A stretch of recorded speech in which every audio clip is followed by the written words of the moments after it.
For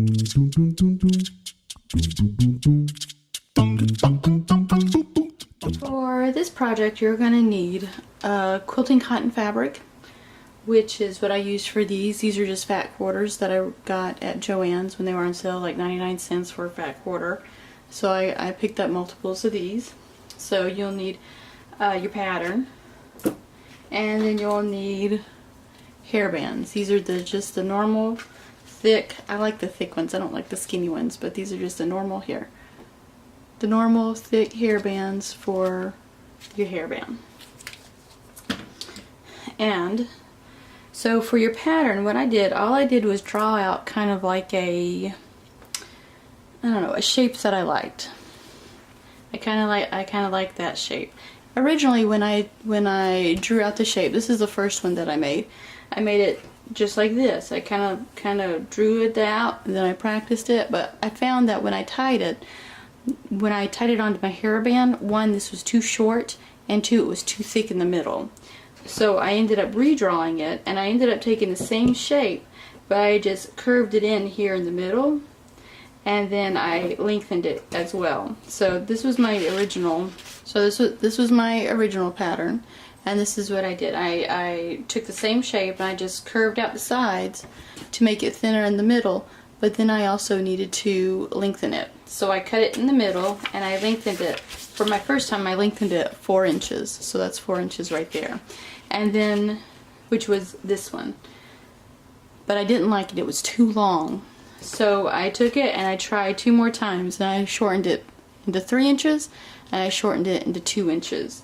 And then I ended up getting this one, which I liked a little better. This is the 3-inch one.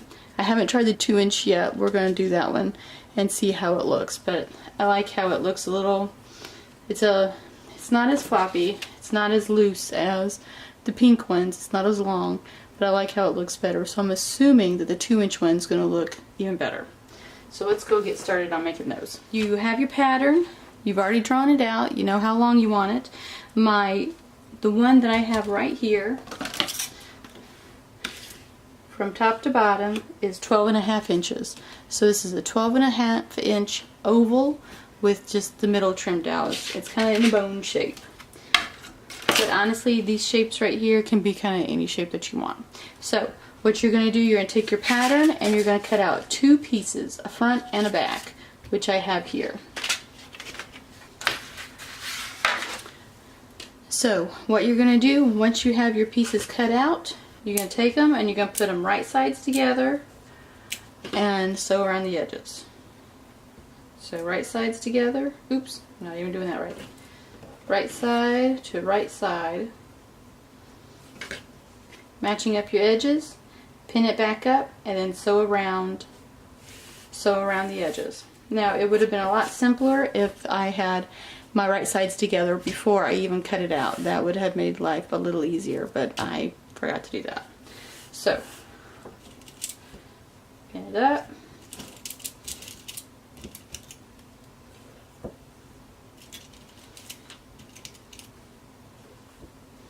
Now this is the 2-inch one, and we're going to do the same thing for the 3-inch.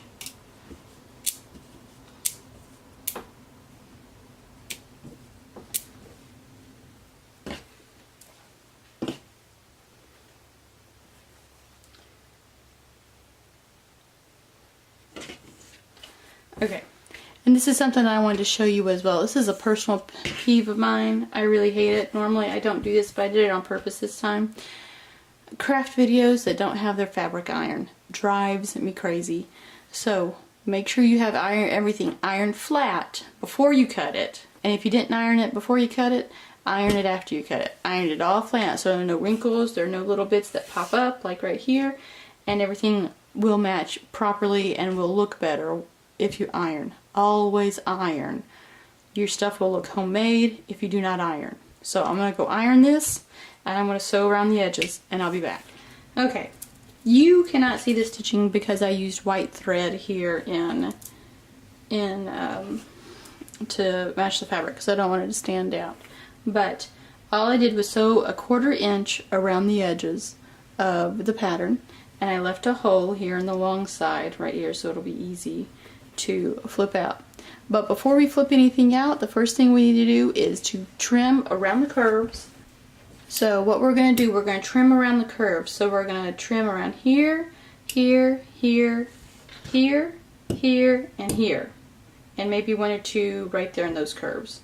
So we're just going to snip into the fabric until we get to the thread. You see that? So I don't know if you can see the thread line right there, but we're going to snip in the fabric right to the seam. Not through it, but to it. Like this. So that way when we flip everything inside out, the fabric will lay better. So we're going to do there, and that has a slight curve right here in this area, so we're going to do one or two here. And we're going to do, because of my pattern, because of the curves on my pattern, I'm going to do at the top, the sides, those little curves right here, and on the other side. I'm going to do it for all of it, and then we'll get ready to flip everything out.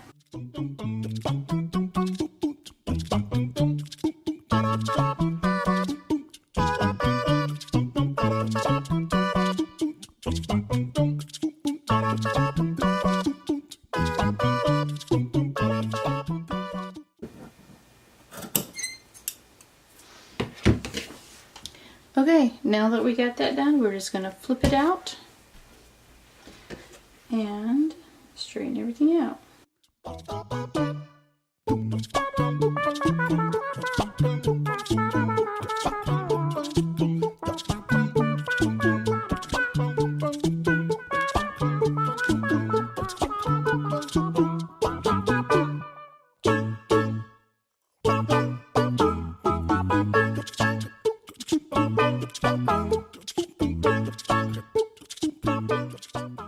Okay, so what I'm doing here with my chopstick is I'm going to go in the hole that we came out of, and I'm pushing against the seam lines to push everything. See that fold right there, loose fold right there?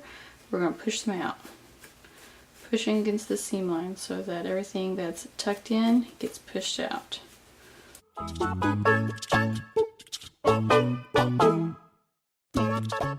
Okay, now what I'm going to do, I'm going to iron everything flat, and we're going to top stitch around each side, and it's going to close up that hole right there. So once I iron it, we'll get a good crease right there, and then we're going to top stitch, and we'll be all done. And I'm going to go do that, iron and top stitch, and I'll be right back. And there you go. So they're ironed, they look very nice and clean.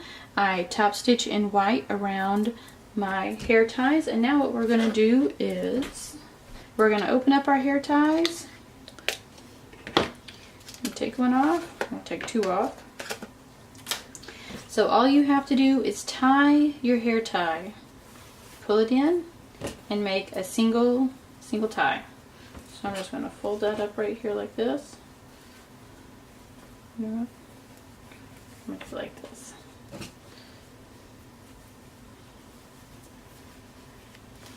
Tie it up, pull your knot, even out your little, I'm not sure what to call these floppy things, your ears, I guess. Let's see, and I try to center it on the seam where the tie is connected, so that way it won't be shown. And you just kind of tighten it up and straighten out your ears, flaps, tie-ins. Oh, tie-ins, I guess that would be it. That would be the appropriate one. And there you go. And there's that one. So that was our 3-inch tie.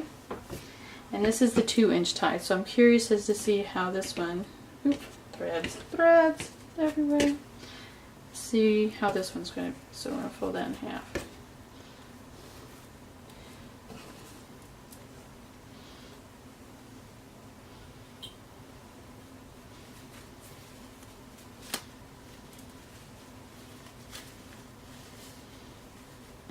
Okay, straighten it up. There you go. Well, that's kind of cute. It's a little shorter, not by much. Straighten up our ties there. And there you go. You can tell, I think that 2-inch is perfect. It's just right. It ties up just enough in the middle to give you just a nice size flaps without it being too long or too floppy. I mean, unless of course you want that, then that's up to you. But I really like the 2-inch size right here. So anyway, so there you go. It's all done. And I hope you wear it with fun, with joy, with happiness. Yeah, I just hope you wear it.